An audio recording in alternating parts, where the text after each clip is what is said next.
The United States will not let men steal trophies from women at the 2028 Gender athletes in the Olympics back to the safety, especially of female combat boxers. Will the Department of Justice considering pressing charges against any man that tries to masquerade as a woman coming into this country to beat up American athletes? And secondly, would your administration consider genetic testing so that these people can prove that they're actually women competing?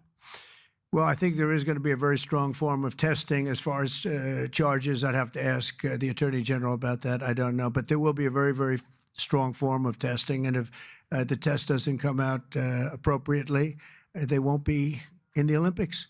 Mr. President, do you believe that the U.S. committee would have made this decision on men and women's sports if you weren't president? And do you believe that this decision will stay in place once you are no longer president? I think they probably would have, because it just seems to be an issue that most people feel should be. I can't really say. I'd have to. You could have asked Chairman Wasserman, but I would say that yeah, there's a possibility. It could go either way if you really want to know the truth. I feel strongly about it. I have. I ran a campaign, at least partially, on that. That was one of the many issues that I talked about: open borders, the economy, taxes, all of the things. But that was certainly one of the issues. Thank you very much, everybody. It's a big day for a lot of reasons, and it's an honor to have you in this very nice venue across the street from the White House. And thank you all for being here as we take a major step to ensure the United States is fully prepared to welcome the world to Los Angeles for the 2028 Summer Olympic Games. Very exciting day in my life when we got nominated and we ultimately got it.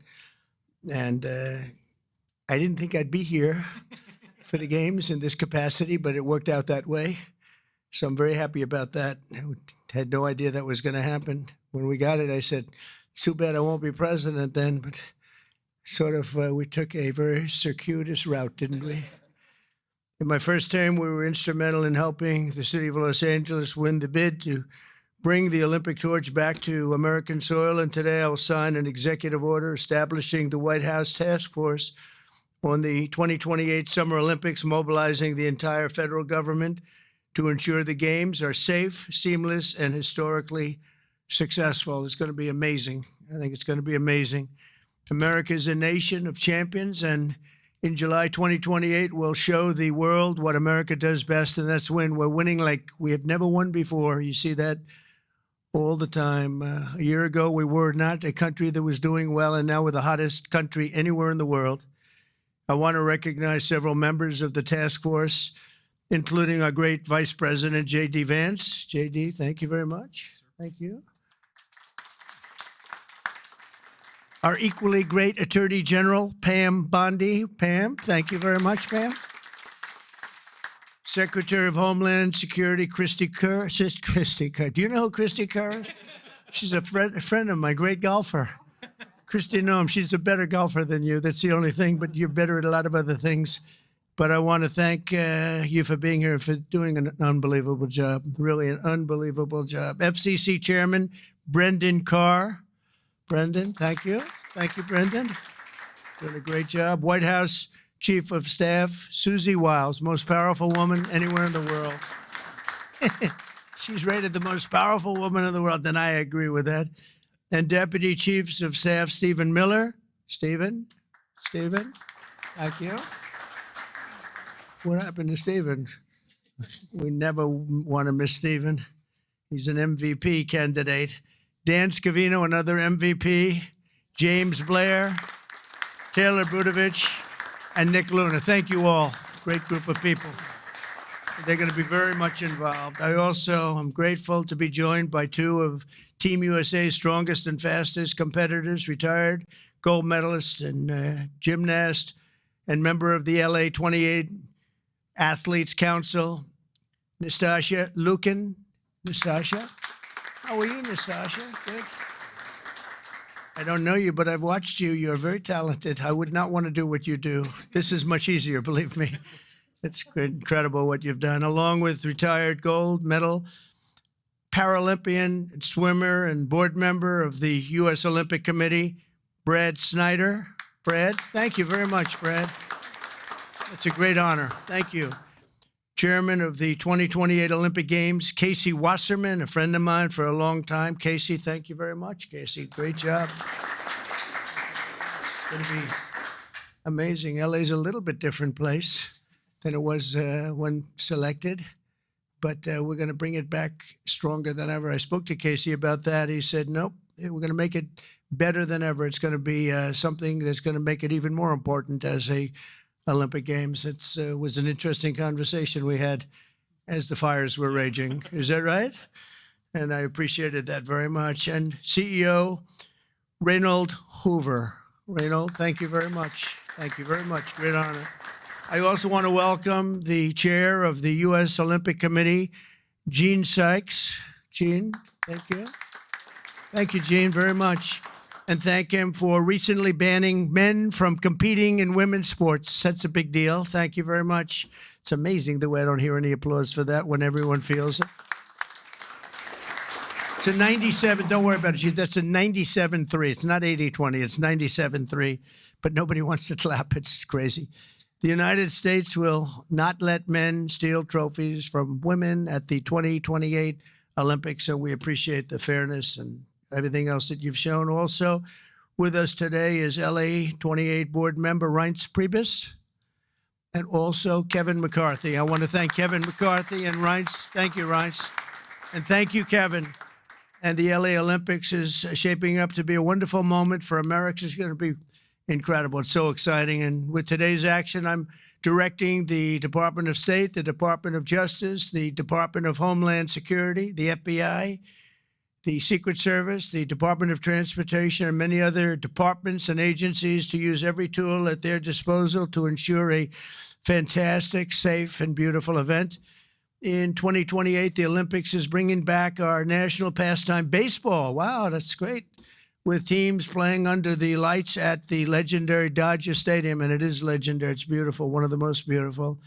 Squash players will go head-to-head inside the world-famous Universal Studios. Triathletes will sprint beneath the sun shining down on Venice Beach.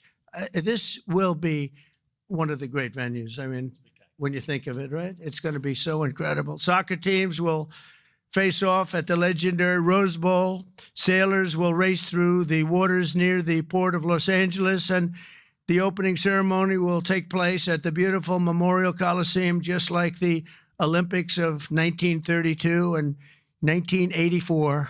That was something. Those were very important Olympics. 1932 was a very important Olympics, wasn't it, huh? For 8 straight consecutive summer games, no one has won more medals than Team USA, which is incredible. We want to keep it that way. Over the years, Team USA has won triple the number of Summer Olympic gold medals as the next closest country, and I'm confident that that's going to continue in 2028. That's an amazing achievement, by the way. Between the LA Olympics and the FIFA World Cup next year, we have the World Cup and we have the Olympics, got them both. It's a great time to be a sports fan in America. And maybe, you know, I don't want to say most importantly, but it is a celebration of 250 years. We have our 250th anniversary also during the year. And it's going to be between the three of them. I think there'll be no other time that we've ever had in our history like that. So I'd like to ask the LA Olympics chairman, Casey Wasserman, to say a few words. And I appreciate it very much, Casey. Great job you've done. Thank you very much. Gender athletes in the Olympics back to the safety, especially of female combat boxers. Will the Department of Justice considering pressing charges against any man that tries to masquerade as a woman coming into this country to beat up American athletes? And secondly, would your administration consider genetic testing so that these people can prove that they're actually women competing?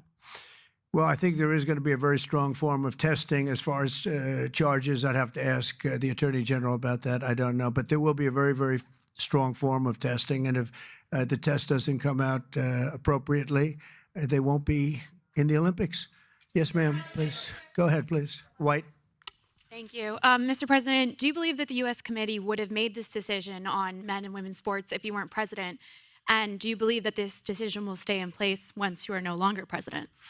I think they probably would have, because it just seems to be an issue that most people feel should be. I can't really say. I'd have to. You could have asked Chairman Wasserman, but I would say that Yeah, there's a possibility. It could go either way if you really want to know the truth. I feel strongly about it. I have.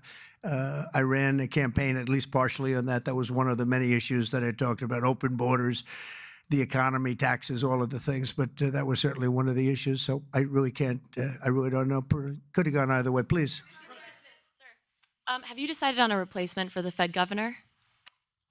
For Fed governor. I'll be making that decision before the end of the week, and we'll either decide on one for permanence or the 4-month period, the term.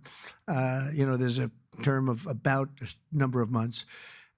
We have a couple of candidates. Everybody wants it, okay? It's not a couple, but we've narrowed it to a couple of candidates. And we've also, we're looking at the Fed chair, and that's down to 4 people right now.